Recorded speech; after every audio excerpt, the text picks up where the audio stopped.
Welcome to star TV Telugu. రాజకీయ మర్యాదలు పాటించడం చేతగాని అరాచకవాది జగన్ ఒక చెత్తపుత్రుడని, అమరావతికి అడ్డుపడే అభివృద్ధి నిరోధకుడని శాసనసభ్యులు రాష్ట్ర ప్రభుత్వ విప్ బొలిశెట్టి శ్రీనివాస్ తీవ్రంగా విమర్శించారు. రాష్ట్ర ఉప ముఖ్యమంత్రి అభిమానులు ఆరాధ్య దైవంగా భావించే రాష్ట్ర ఉప ముఖ్యమంత్రి పవన్ కళ్యాణ్ను దత్తపుత్రుడు అంటూ పదే పదే సంబోధించడం అతని మనస్తత్వం ఎలాంటిదో తెలియచేస్తుందని అన్నారు. స్థానిక శాసనసభ్యుడు విడిది కార్యాలయంలో గురువారం నిర్వహించిన మీడియా సమావేశంలో ఆయన మాట్లాడారు. జగన్ తీరు మారకపోతే ఇక నుంచి అతనిని చెత్తపుత్రుడు అని పిలుస్తామని అన్నారు. రాజకీయాలలో గెలుపు ఓటమి సహజమని, పరస్పరం గౌరవించుకోవడం అనేది ముఖ్యమన్నారు. ఇక నుంచైనా జగన్ అసూయతో విషం కక్కటం మానాలని, సంస్కారవంతమైన భాష మాట్లాడాలని అన్నారు. ఇప్పుడు మళ్లీ మేమే వచ్చేస్తామంటూ ఉత్తర కుమారుడిలాగా ప్రగల్భాలు పలుకుతున్నారని విమర్శించారు. ఈ సమావేశంలో కూటమి నాయకులు వాడపల్లి సుబ్బరాజు, మద్దిపాటి ధర్మేంద్ర, నీలపాల దినేష్ తదితరులు మాట్లాడారు. జగన్మోహన్ రెడ్డి గారికి చెప్తున్నాను నేను, మీరు నిజాయితీగా పాలిటిక్స్ చేయాలనుకుంటే ప్రజల్లో నమ్మకం కలిగించండి. మీ మీద నమ్మకం కలిగించుకోండి. మీరు పాదయాత్ర చేస్తారా, లేకపోతే దొల్లుతా తిరుగుతారా రోడ్ల మీద, లేకపోతే ఇంటింటికి వెళ్ళి బొట్లు పెడతారా ఈసారి, అది మీ ఇష్టం.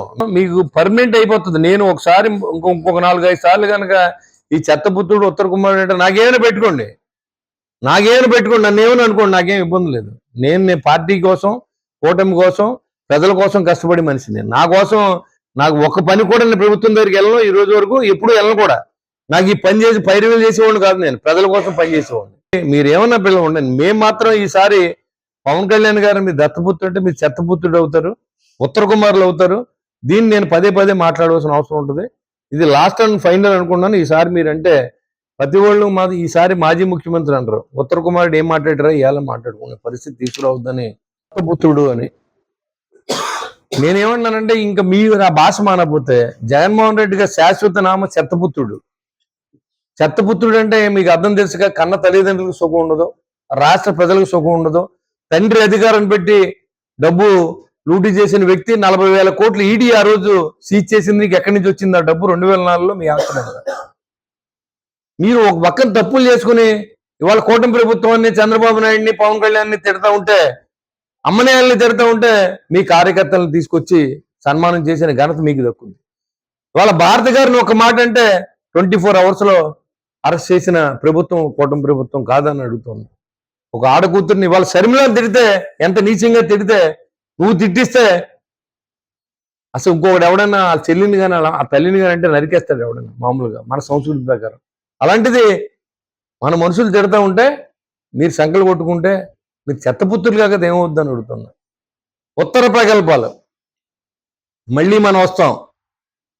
ఎక్కడొస్తాం? ఇవాళ మీరు చేసిన లూటి జనానికి అర్థమైందనే విషయం మీకు తెలుసుకోకుండా మేము మళ్ళీ వస్తాం, మీ పీకిలు తీసేస్తాం, ఇంట్లోంచి లాగి నరికేస్తాం అంటే నరికించేసుకుంటాక మేము మేకలం కాదు. మీరు వచ్చి నరికేస్తే రెడీగా ఏమి లేవు. అన్నిటికీ సిద్ధపడి రాజకీయాల్లో ఉన్నాం.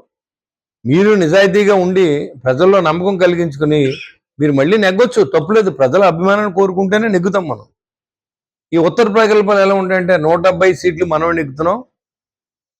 11వ తారీఖుని మనకి ముహూర్తం వైజాగ్లో, అన్ని ట్రైన్లు బుక్ చేసుకోండి, హోటల్ బుక్ చేసుకోండి అని చెప్పిన ఉత్తర ప్రగల్భాలు 11 సీట్లు ఇస్తే దాన్ని మళ్ళీ మేమంతా వచ్చేస్తాం. 151 సీట్లు నిన్ను నమ్మి మీ నాన్న పేరు చెప్పి నీకు ఓట్లు వేస్తే ఆయన బతుకున్నంతకాలం ఆయనకి మనశ్శాంతి లేకుండా చేసేది చెత్తపుత్రుడు. నువ్వు దత్తపుత్రుడు అంటే నీ శాశ్వతమైన పేరు రాసుకోండి, చెత్తపుత్రుడుగా పిలవలసి ఉంటుందని కూడా తెలియజేస్తా ఉన్నా.